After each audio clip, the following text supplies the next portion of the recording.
যুবক ভাই নিয়ে বড়াই করো, এই হাত নিয়ে বড়াই করো, হাত তোমার বিরুদ্ধে সাক্ষী দিবে। এই জবান নিয়ে বড়াই করো, জবান তোমার বিরুদ্ধে সাক্ষী দিবে। এই কান নিয়ে বড়াই করো, কান তোমার বিরুদ্ধে সাক্ষী দিবে। পা নিয়ে বড়াই করো, পা তোমার আমার বিরুদ্ধে সাক্ষী দিবে।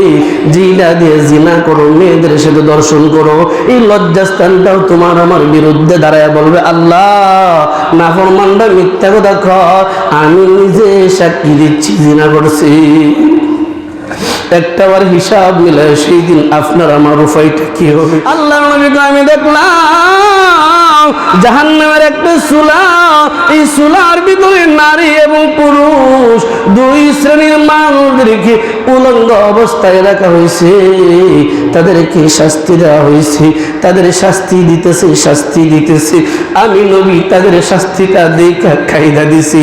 এই হাদিসের মাঝে লম্বা অনেকগুলি কথা আছে। আরেক জায়গায় রাসূল বলে আমি দেখলাম জাহান্নামের ফেরেশতারা, এই যুবক ভাই কথাটা একটাবার খেয়াল কইরো, পানোয়াট কোনো কথা বলি নাই, আমার পিছে লাইগা লাভ নাই। রাসূল বলছে আমি দেখলাম জাহান্নামের ফেরেশতাদের হাতে একটা চিরুনিটা প্লাস্টিকের নয়, লোহার চিরুনি, যে চিরুনি দিয়ে আমরা আজকে দাঁড়িয়ে আশ্রয় মাথা আশ্রয়। আল্লাহর নবী আমি দেখলাম জাহান্নামের ফেরেশতারা চিরুনিটা হাতের মাঝে নিছে, নাফরমানটার হাত পা এইভাবে বাইধা রাখছে। বাঁধার পরে নাফরমানের চেহারাটার মাঝে দুইটা ভাগ করছে, ঠোঁট নাক বরাবর একটা ভাগ কইরা এই দিক দিয়া চিরুনি দিয়ে একটা আসুরা দিছে। ঠোঁটের মাঝে পুরা চামড়া উল্টে গেছে, গোস্ত উল্টে গেছে, হাড়গুলো ছিঁড়ে গেছে, রক্ত বায়া বায়া পড়তেছে। নাকের ভিতরে চিরুনির একটা দাঁত ঢুকায়া নাকটারে টান দিছে, কপালটারে চক্ষু সহ একটা টান দিছে। বিশ্বাস না হয় সহিহ বুখারী ৭০৪৭ নম্বর হাদিসটা মোবাইলে চার্জ দিয়া বাংলায় পড়া নিয়ে রাসূল বলে আমি দেখলাম এইভাবে টান দেওয়ার পরে তার এক পার্শ্ব শেষ, রক্ত বায়া বায়া পড়ে ফেরেশতারা তার ছাইরা দিছে, এই ছাইরা অপর প্রান্তে চলে গেছে। বাম পাশ দাইসা ঠিক আগের মতো লোহার চিরুনি দিয়া তার গালের মাঝে একটা টান দিছে। গাল ছিঁড়ে গেছে, নাক ছিঁড়ে গেছে, চোখ ছিঁড়ে গেছে, কপাল ছিঁড়ে গেছে।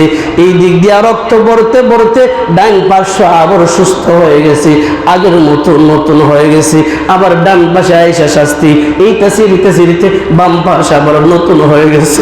রাসূল কয় আমি এই শাস্তিটা দেখার পরে আমি আর বরদাস্ত করতে পারি নাই, আমি নবী কায়দা দিছি। এ যুবক ভাই, ও মুরব্বী বাবা, ও ইমাম, ও মুয়াজ্জিন, ও মসজিদ কমিটি, ও মুসল্লি, ও হাজি, ও গাজী, ও যত বড় নেতাই হও না কেন, দুনিয়া পাওয়ার জন্য যদি এমন আযাবে তুমি পড়ো, সেই দিন আল্লাহর কাছে কি জবাব দিবা, কেমনে বাঁচবা, একবার হিসাব মিলায়ও। রাসূল বলে এই দুইটা আযাব দেখলাম, আরো অনেক আযাব আমি দেখলাম। এই দুইটা কারণ জিগাইলাম, সবটি জিগাইলাম, সব সময় আমাদের হাতে নাই। ও জিবরাইল বলো তো উলঙ্গ অবস্থায় কেন রাখা হয়েছে? এই যে নারী পুরুষ দুইটা উলঙ্গ আছে, এদেরকে শাস্তি দেওয়া হচ্ছে কোন কারণে? জিবরাইল বলে নবী আমার, এই যে শাস্তিটা দিচ্ছে অন্য কোনো কারণে নয়, এই শাস্তিটা হলো দুনিয়ায় থাকতে তারা নিজের যৌবনের জ্বালা মিটানোর জন্য হালাল বিবি গড়ে তৈয়া অন্য মহিলাদের সাথে সময় পার করছে। এই সময় পার করার কারণে, জিনা করার কারণে আল্লাহ তাদেরকে কিয়ামত পর্যন্ত জাহান্নামের চুলায় ফালায়া এইভাবে শাস্তি দিবে। ও যুবক ভাই, ও মুরব্বী বাবা, একটাবার হিসাবটা মিলায়ও। ও বড়দের আড়ালের মা, একটাবার হিসাব মিলায়ও। আজকে যে তুমি জিনাকারী হইবা, আল্লাহ না করুক যদি ওই আযাবে তুমি বন্দী হও, কেমনে সহ্য করবা? আমার কথায় কষ্ট হয়, আমার পিছে লাইগা লাভ নাই। রিজিকের মালিক আল্লাহ, একটাবার হিসাব মিলায় দেখ, যদি এই আযাবে পড়ো সেই দিন তো তোমার পাশে কেউ দাঁড়াবে না। গত রাত্রিতে বললাম চিশতি সাহেবের বয়ানের কথা, হুজুর তো কোরআনের আয়াতগুলি বাহির কইরা এইভাবে এক পর্যায়ে বলতেছে, সেই দিন তোমার নেতা তোমার পাশে থাকবে না, তোমার লিডার তোমার পাশে থাকবে না, তোমার ইমাম মুসল্লির পাশে থাকবে না, মুসল্লি ইমামের পাশে থাকবে থাকবে না, বাবা সন্তানের পাশে থাকবে না, সন্তান বাবার পাশে থাকবে না, আদরের স্ত্রী নিজের স্বামীর পাশে থাকবে না, স্বামী স্ত্রীর পাশে থাকবে না, কলিজার টুকরা ভাই বোন একজন আরেকজনের পাশে থাকবে না। সেই দিন তোমার শাস্তি তোমারই পেতে হবে।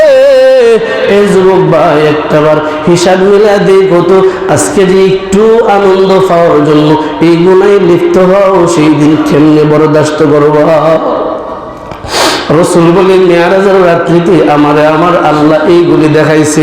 আরেকটা যখন দেখলাম লোহার চিরুনি দিয়া টান দেয়, তার গালের গোশত যায়, গাল যায়, নাকের গোশত যায়, কপাল যায়, চোখ যায়, তাও একসাথে সব ডানে নয়, দুইটা ভাগ কইরা, একবার ডানে একবার বামে। ডান সুস্থ হয় বাম শুরু, বাম অসুস্থ হয় ডানে আয়ে, ডানে অসুস্থ হয় বামে যায়। এইভাবে একটা অসুস্থ করতে করতে আরেকটা নতুন হয়ে যায়। আল্লাহ নবী বলে আমি চোখের পানি ছেড়ে দিয়া ডাক দিয়া বললাম, এ জিবরাইল বলো এই শাস্তিটা কোন কারণে, কোন কারণে? জিবরাইল বলে রাসূল দুনিয়ায় থাকতে এই এই এই এই মানুষগুলি সমাজের মাঝে মিথ্যা কথা বইলা বইলা বেড়াইতো, দুনিয়ায় যারা মিথ্যার আশ্রয় নেয় এদেরকে আমার আল্লাহ এই শাস্তি দিবে।